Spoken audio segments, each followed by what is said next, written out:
Everybody asking how we doing, say we good. Don't need no one to tell me how to live just like they would. It ain't their business, but they in it, I don't know why. Revolved around my life after I found another guy. People get so caught up thinking they know everything, a little too. Kepala sekolah dikatakan sebagai pemimpin yang efektif bila mana ia mampu menjalankan proses kepemimpinannya yang mendorong, memengaruhi, dan mengarahkan kegiatan dan tingkah laku kelompoknya. Kepala sekolah juga wajib mengelola tenaga kependidikan yang mampu meningkatkan pelayanan pendidikan dengan baik, yang mana sumber daya tersebut adalah tenaga tata usaha, pustakawan, tenaga kebersihan, dan petugas keamanan. Halo, saya Anissa. Kali ini saya akan menjelaskan mengenai pengelolaan tenaga pendidik. Jadi, tenaga pendidik itu adalah tenaga personil yang terlibat langsung dalam proses pendidikan. Pendidik memiliki wawasan pendidikan dan ikut dalam kegiatan pendidikan atau penyelenggaraan pendidikan. Maka dari itu, perlunya kepala sekolah untuk mengelola adanya suatu lembaga pendidikan, yaitu sebagai berikut. A. Peran kepala sekolah sebagai pendidik, yang mana kepala sekolah memberikan pengajaran dan pemahaman mengenai nilai-nilai, akhlak, dan kecerdasan pikiran.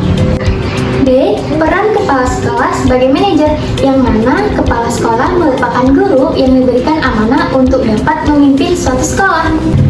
C. Kepala sekolah sebagai administrator adalah kepala sekolah yang dapat mengatur dan mengelola suatu administrasi sekolah untuk mendukung pembelajaran yang efektif.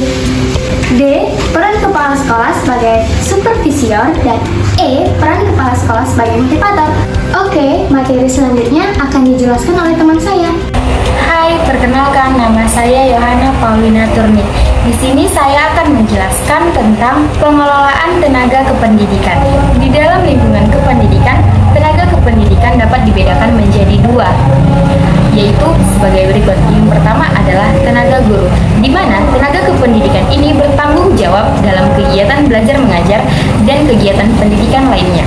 Dan yang kedua, ada tenaga non-guru, yaitu tenaga kependidikan ini tidak langsung bertugas untuk mewujudkan proses belajar mengajar, yang antara lain meliputi yang pertama adalah tenaga tata usaha, yaitu bertugas untuk mengelola administrasi umum sekolah.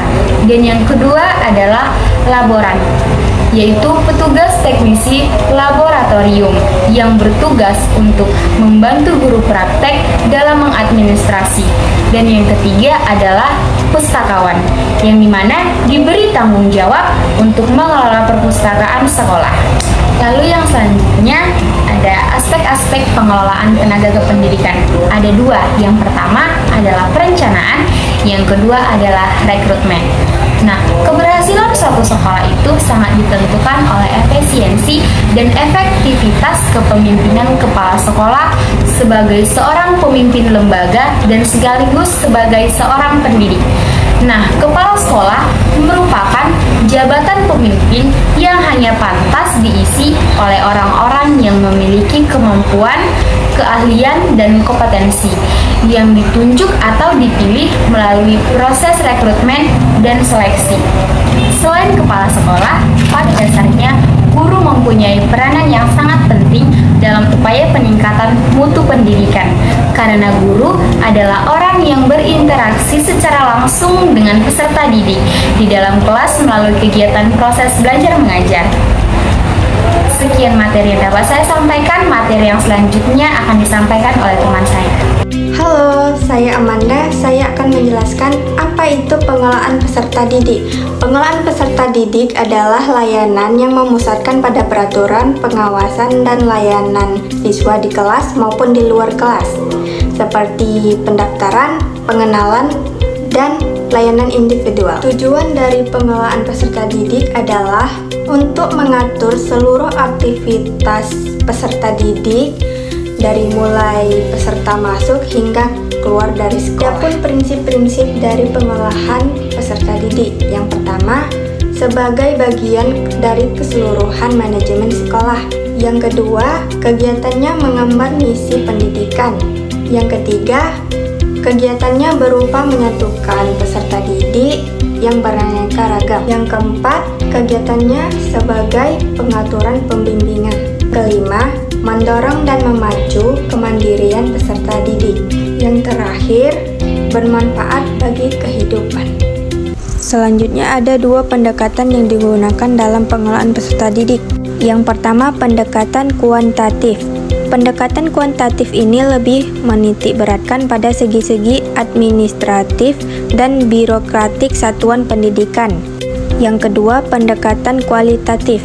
Pendekatan kualitatif lebih memberikan perhatian kepada kesejahteraan peserta didik.